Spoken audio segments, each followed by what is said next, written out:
Bine că nu e zăpadă în tribune, au fost curățate tribunele de aici din Ghencea la cererea expresă a observatorului Claudiu Popa. Au fost ceva incidente în Ghencea în momentul în care în tribune era zăpadă. Poate vă aduceți aminte de acea partidă cu Ceahlăul, câștigată de Ceahlăul cu 3-1. Mii de bulgări au zburat în teren.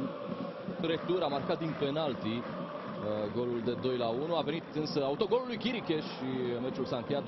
Ocazie mare, prima ocazie a acestei partide la șutul lui Felipe Teixeira, puțin pe lângă poarta lui Tătărușanu. Iată-l pe Teixeira cum trage fără să aibă nevoie de preluare. Foarte bine i-a așezat mingea Abel Camara.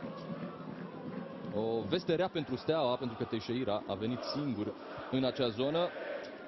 Nici Bourceanu, nici Prepeliță n-au coborât cu fotbalistul Petrolului. Acestea sunt momentele pe care le așteptam de la această partidă.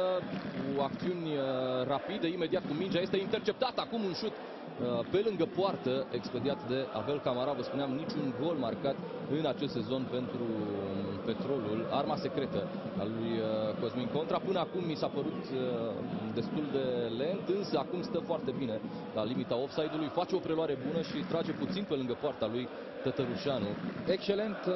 Excelent această fază, asistentul Radu Ghinguleac. S-a văzut bine pe reluarea noastră, la fel de bună faptul că nu a fost în poziție de offside Abel Camara. Era pe linie cu Chipciu, care n-a ajuns la Steaua. Teixeira șutează pe lângă poartă, nu atât de aproape pe cât a apărut de aici, de la tribuna 1 a stadionului Ghencea. Felipe Teixeira, cu siguranță cel mai periculos jucător al Petrolului în această partidă. Tătărușanu degajează în zona unde se află Adi Popa la Toblevici. La Toblevici găsește o poziție de șut. Mingea se duce pe lângă poartă. Putea fi deviată de Prepeliță. A fost pe traiectoria balonului mijlocașul central al Stelei. O preluare foarte bună făcută de Latovlevici. Vedem doar ultima parte a acțiunii, încheiată cu șutul fundașului stânga de la Steaua. Adi Popa cu una dintre puținele centrări în careul Petrolului în această partidă. Nici Tănase din stânga, nici Adi Popa din dreapta n-au reușit să aducă mingea în careul lui Pesania.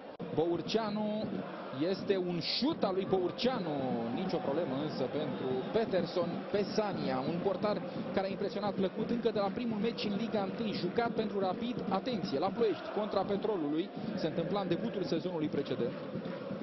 Aici probabil Bourceanu l-a văzut pe Pesania puțin avansat. Bourceanu centrează periculos și Pesania își salvează echipa. Ocazie mare pentru Steaua, prima mare ocazie a roșii-albaștrilor. Luca Sucala foarte aproape de al treilea gol din acest sezon. Nu-i pune probleme lui Pesania. Încă o dată mingea trimisă cu capul de Luca Sucala. Au reușit acolo steliștii să elibereze din marcaj. Varela l-a ținut ocupat pe Alexandru Benga. Din fața lui Benga a trimis Sucala la Hovan. Bourceanu cu o minge în diagonală în marginea careului advers. Tănase acum pentru Adi Popa. Gol!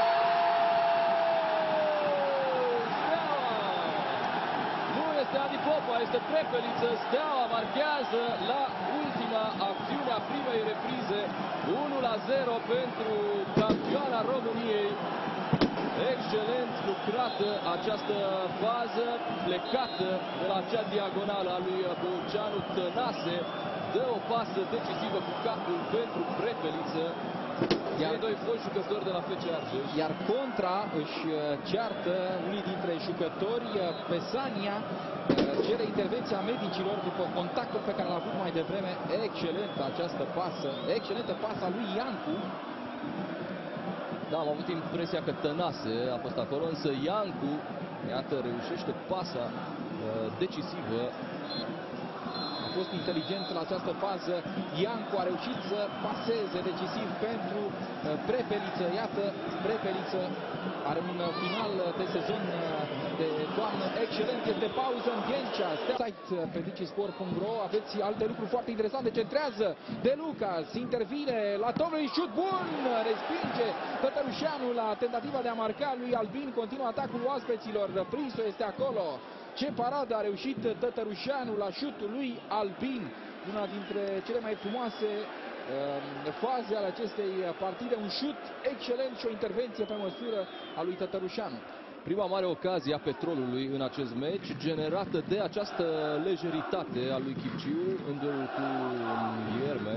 Chipciu avea viteză prea mare, s-a plasat în urma mingii, recuperată de Ghierme.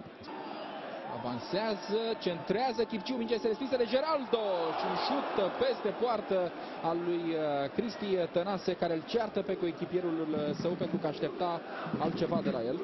Da, Chipciu joacă în spatele lui Piovacari, Prepeliță a trecut fundaș dreapta, îl ceartă Tănase pe Chipciu că ori n-a pasat, ori n-a tras atunci când avea o poziție foarte bună. Era undeva la 22-23 de metri departe al lui Pesanian. Pentru Ghierme într-un duel cu Adi Popa, centrează Ghierme bine și este ocazie mare pentru Petrolul. Juan Albin trimite din cădere peste poartă. Ocazie uriașă pentru jucătorul uruguaian, pentru fostul coleg al lui Contra de la Getafe. Centrarea lui Ghierme a fost una excelentă și Albin a reluat din cădere, din volei. Mingea se duce puțin peste poarta lui Tătărușanu. Cea mai importantă ocazie de gol a celor de la Petrolul din acest meci. A doua șansă pentru Juan Albin de a restabili egalitatea. Am văzut în prima repriză, Chipciu șutează pe lângă poartă. A prins bine mingea pe șiret, însă nu a prins și spațiul porții. Iată, s-a trezit acolo cu mingea la picior, într-o zonă în care putea marca, fără să aibă adversar în preajmă. Alex Chipciu nu are o posesie mai bună decât roșalbaștri. Geraldo trimite în fața porții și este gol pentru Petrolul. Gol super marcat de Alexandru Benga. Fundașul central al ploieștenilor reușește să puncteze o colaborare cu celălalt fundaș central din trupa lui Cosmin Contra. Benga înscrie un gol superb, un șut necruțător al fotbalistului valorificat de Petrolul după ce a fost trimis la oțelul Galați. Este 1-1 în Ghencea, în derbiul dintre Steaua și Petrolul. Seamănă foarte mult. Au dreptate colegii care ne semnalează acest lucru. Faza aceasta cu cea în urma căreia Steaua a deschis scorul. Șut de atacant al lui Benga. Sub transversal a expediat balonul și este 1-1 între Steaua și Petrolul. Da, și mă gândeam la cele două șuturi pe care le-a trimis Albin pe poarta și spre poarta lui Tătărușanu și urmărindu-l pe acesta al lui Benga, n-ai fi zis că marcatorul golului Petrolului este fundaș central. 1-1, al micșorează prea mult, ar fi doar 4 puncte acum la Tovlevici, puțin pe lângă poarta lui Pesania.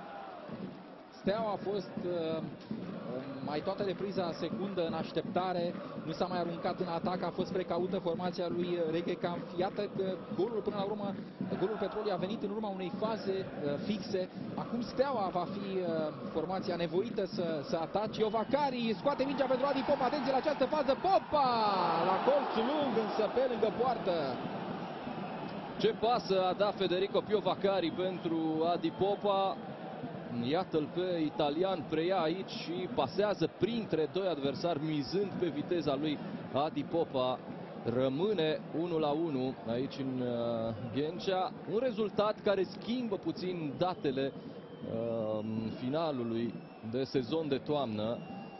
Steaua și Petrolul sunt acum la 4 puncte în spatele Astrei. Stelei nu-i va fi de ajuns o victorie în primul meci cu Astra pentru a-și depăși rivala. Hoban sprintează acum, Hoban poate să-i paseze lui Albin, Hoban pătrunde pe un spațiu liber, Hoban pe lângă poartă, ocazie mare pentru Petrolul. Paseze pentru Varela, minge este aruncată spre Piovacari. S-au încheiat cele 3 minute de prelungiri și este final de partidă în Ghencea. Steaua Petrolul în derbiul rundei din Liga 1. Este 1-1. Prepelița a marcat pentru steliști, Benga pentru ploieșteni. Niciun obiectiv prea greu. niciun adversar prea puternic, niciun obstacol de netrecut. Pentru că tu ești cel mai bun. Intră și tu pe digisport.ro și votează-ți favoriții.